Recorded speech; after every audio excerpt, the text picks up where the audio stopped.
ततो वृन्दावनमधैर्यपरमानन्दवर्धनं कालिन्दीजलकल्ललकदम्बसङ्गिमार्तसेवितं नानापुष्पलताबद्धवृक्षचण्डैश्च मण्डितं कटिसूर्यसमाभासं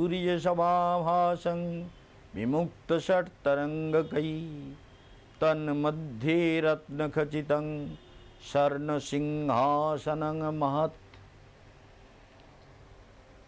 सर्वाग्र परमाराध्य गुरुचरण कमल में मेरा असंख्य प्रणाम निवेदन करके उनका आशीर्वाद प्रार्थना करता हूँ।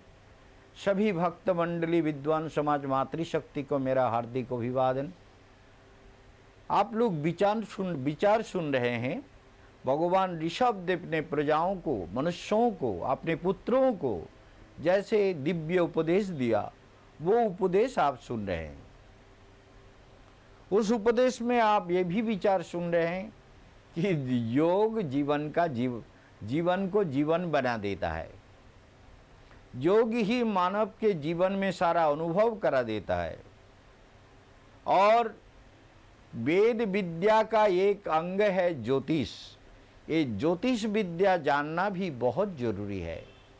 ज्योतिष विद्या जाने बिना अपने विश्वास जो है वो टिकता नहीं है, क्योंकि कोई भी प्रॉब्लम आता है तो भगवान पर दोषारोप कर देते हैं। ठाकुर जी ने हमको ये कष्ट दिया, ये तकलीफ दिया। बहुत से लोगों को हमने देखा, बोले हमने तो पूजा छोड़ दिया, मेरा बेटा मर गया, जवान बेटा जा कर के मर गया। तुम्हारा बेटा गया क्यों और मरा क्यों, उसके बारे में सोचा? वो नहीं सोचेगा। मनुष्य क्या बोले उनको, पागल बोले? पागल तो है नहीं, ये मनुष्य का दुर्बुद्धि है कि भगवान के ऊपर दोष का आरोप करता है।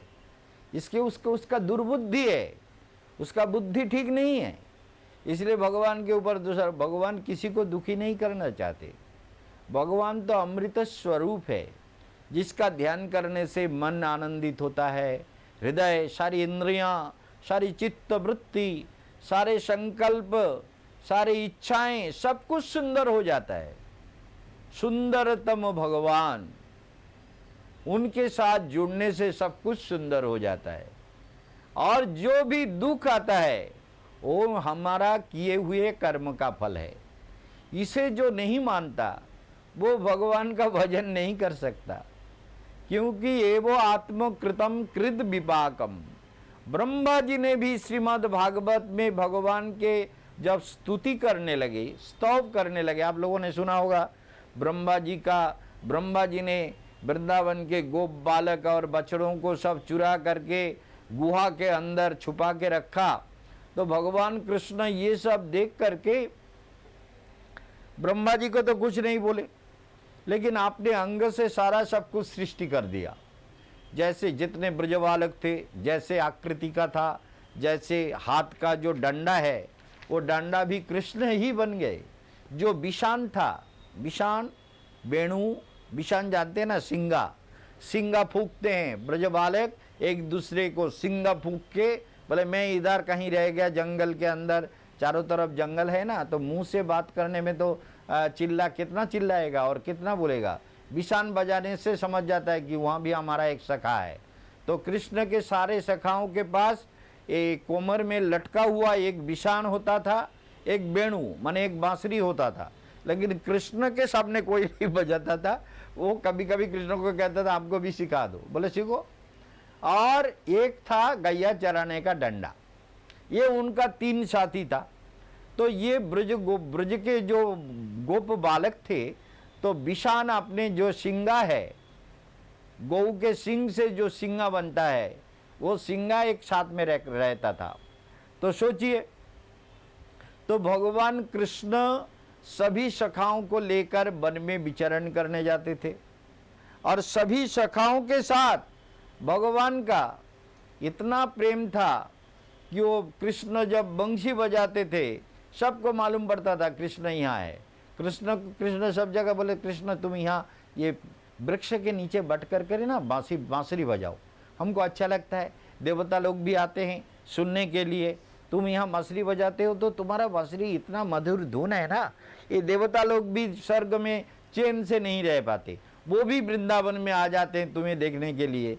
तुम्हें मंत्र। तो ब्रह्मा जी ये सब देख करके बोले ये भगवान है, तो इनको चुरा के रख दिया। कृष्ण ने सब कुछ, वो विषान भी कृष्ण बन गए, डंडा भी कृष्ण बन गए, और वेणु भी कृष्ण बन गए, सारे सखा कृष्ण, सारे गोवत्स, गौ का जो बछड़ा है वो सब कृष्ण ही बन गए।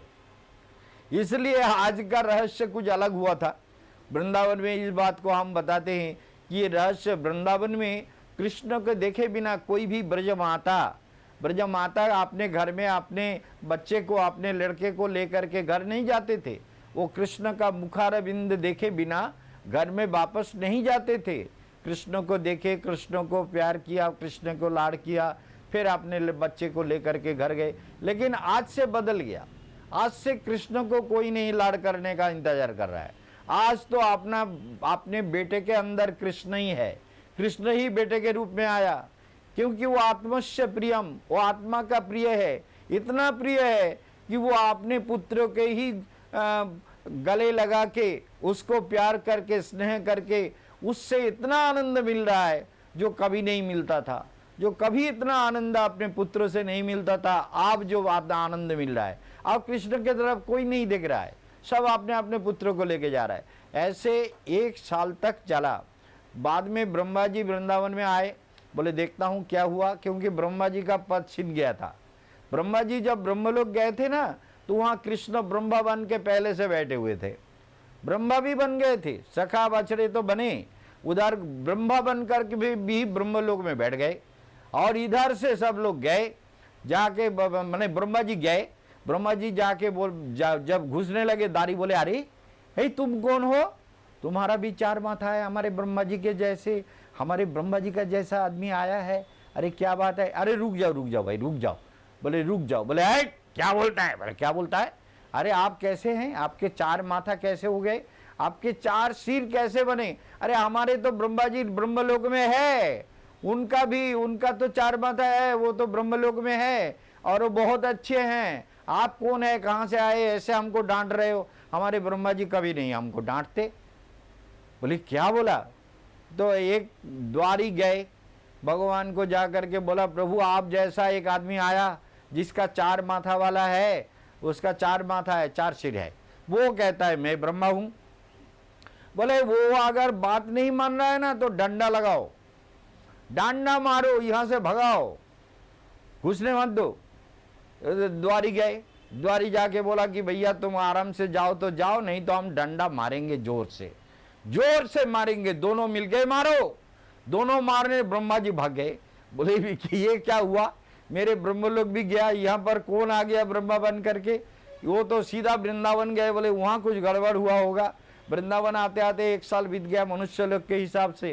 तो 1 साल जो बीत गया, वहाँ आकर के देखा कि सभी गो बालक बछड़े सब कुछ वही गुहा के अंदर है, और पहाड़ के ऊपर शिखर में खड़े होके देखे कि उधर कृष्ण भी है, कृष्ण के साथ भी बछड़ा है, गोप बालक है, सब कुछ है, सब पूर्व पहले जैसा लीला चल रही है, और इधर भी सब मूर्छित अवस्था में है। कौन सा सत्य है? अनंतम, भगवान को देख रहे अनंत रूप में। अपश्यम गोपमणि पद्ममानमाच भिराच पथिभिश्चरन्तम ससदृची विशुचिर्वसान आवरिवर्ती भुवनेश्वरन्तः। वही अनंत भगवान उधर भी लीला बपू के रूप में सखाओं को लेकर के लीला कर रहे हैं, और इधर भी ब्रजबालक के रूप में प्यार से अपना सारा काम कर रहे हैं। क्या विचित्र बात है, ये कैसे संभव हो रहा